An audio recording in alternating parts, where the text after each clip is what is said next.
السلام علیکم ورحمۃ اللہ وبرکاتہ۔ معزز سامعین، آج کی ویڈیو میں ہم بات کریں گے ابلیس کی نسل کی۔ ابلیس کون تھا اور اس کی نسل کی ابتدا کیسے ہوئی؟ تو چلیے دوستو شروع کرتے ہیں۔ ابلیس کی نسل کی ابتدا جس جن سے ہوئی اس کا نام نواس کہا جاتا ہے۔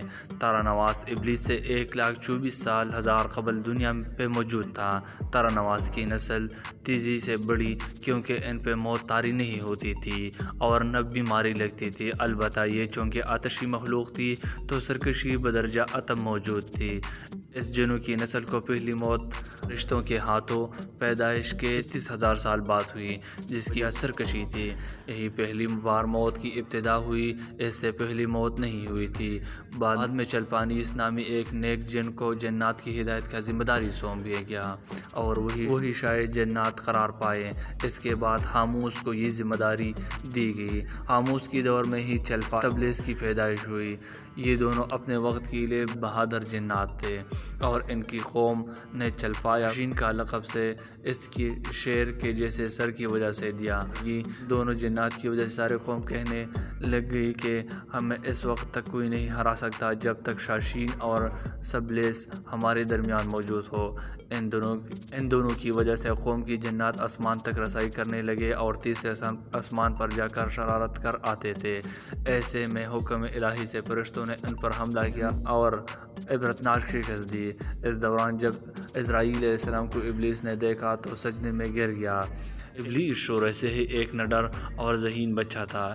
اس میں باپ کی بہادری اور ماں کی مکاری کوٹ کوٹ کر بھری ہوئی تھی۔ اس نے ملائکہ کے ساتھ جا کر توبہ کا باقاعدہ اعلان کیا اور پھر فرشتوں سے فیض علم حاصل کرنے لگا۔ علم حاصل کرنے اور ریاضت کا یہ علم تھا کہ پہلے آسمان پہ عابد، پھر دوسرے آسمان پر زاہد، تیسرے آسمان پر بلال، چوتھے آسمان پر ولی، پانچویں آسمان پر تقی اور چھٹے آسمان پر قابازان کے نام سے مشہور ہوا۔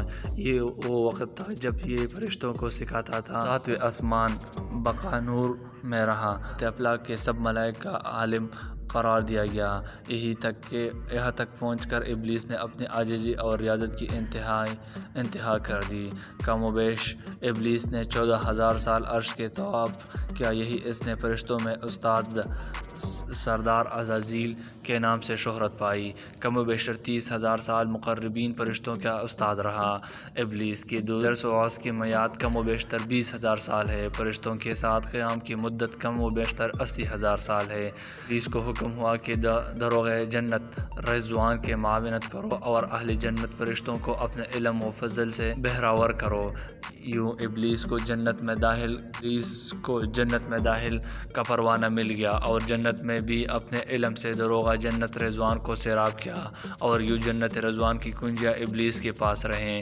روایات کے مطابق ابلیس 40,000 سال تک یہ فرض انجام دیتا رہا۔ یہی وہ اعلیٰ مقام اعلیٰ ترین جنت رضوان ہی تھا جہاں ابلیس نے پہلی بار بادشاہت کے خواب دیکھنا شروع کیے۔ اس وقت ابلیس کے افلاک جنت اور دوزخ سب کے اختیار تھا۔ چپے چپے پہ سجدے کیے تھے۔ یہی پہ ابلیس عاجزی سے پہلی بار بھٹکا اور خود کو بادشاہ بنانے اور رب بن جانے کے خواب دیکھنا شروع کیے۔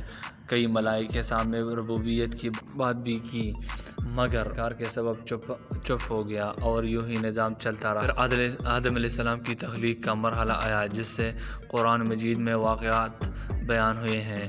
ابلیس آدم علیہ السلام کو جزو مراحل وار مختلف اقسام کی مٹی سے تخلیق ہوتا دیکھ رہا اور چپ چاپ رہا، مگر جیسے ہی اس سے یہ معلوم ہوا کہ آدم علیہ السلام کے نائب ہے تو اس نے واویلا کیا، عبادات اور اطاعت کا واسطہ دیا، پھر طنز کیا کہ مجھے عبادت کس نے کی ہے اور آدم علیہ السلام کو سجدہ کرنے سے انکار کیا۔ اللہ تعالیٰ نے کہا نکل جا شیطان مردود۔ لعنتی قرار پانے کے بعد ابلیس نے اپنے عبادات اور ریاضات کا رب کریم سے عوض مانگا، جس پر اللہ تعالیٰ نے ابلیس کو ایک وقت معلوم تک مہلت فراہم کی، جس پر ابلیس نے آدم کو صراط مستقیم سے بھٹکا کر اپنے پیروکار بنانے کا دعویٰ کیا، جس پہ رب کریم نے فرمایا کہ جو متقی اور پرہیزگار ہو گئے تو ان کو گمراہ نہیں کر پائے گا۔ ابلیس کی اس لعنتی کام میں اس کے 5 ساتھی ہیں۔ صبر، اس کے اختیار میں مصیبتوں کا کاروبار ہے جس میں لوگ کھائے واویلا کرتے ہیں، گریبان پاڑتے ہیں، منہ پر تمانچے مارتے ہیں اور جاہلیت کے نعرے لگاتے ہیں۔ نمبر 2 یہ لوگوں کو بدی کا مرتکب کرتا ہے اور بدی کو لوگوں پر اچھا اور پسندیدہ کر کے دکھاتا ہے۔ 3 مصوبت، یہ کذب، جھوٹ اور دروغ پہ مامور ہے جسے لوگ کان لگا کر سنیں۔ یہ انسانوں کی شکل اپنا کر ان سے ملتا ہے اور انہیں فساد برپا کر جھوٹی خبریں سناتا ہے۔ نمبر 4، دسام، یہ آدمی کے ساتھ گھر میں داخل ہوتا ہے اور گھر والوں کے عیب دکھاتا ہے، آدمی کو گھر والوں پہ عذابناک کرتا ہے۔ 5، ذکنیور، یہ بازاروں کا مختار ہے، بازاروں میں یہ بدیانتی کے جھنڈے گاڑتا ہے، بازاروں میں برائیوں اور فحاشی پر ورغلاتا ہے۔ ابلیس کے آدم علیہ السلام کو سجدے سے انکار کا جذبہ حسد تھا کہ جس نے اسے مجبور کیا کہ میری جگہ آدم حاکی کو کیوں ملی۔ یہ اور غرور تھا کہ میں اعلیٰ ہوں، اور اسے ایک سجدے کے انکار کی بات نہیں تھی، بات اطاعت سے سرکشی کی تھی، شرک کی تھی۔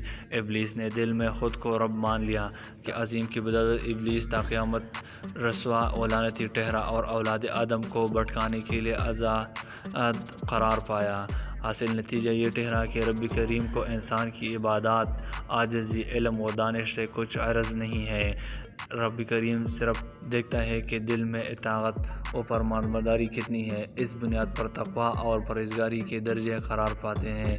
آتی ویڈیو دیکھنے کے لیے ہمارے چینل کو سبسکرائب کریں۔ شکریہ۔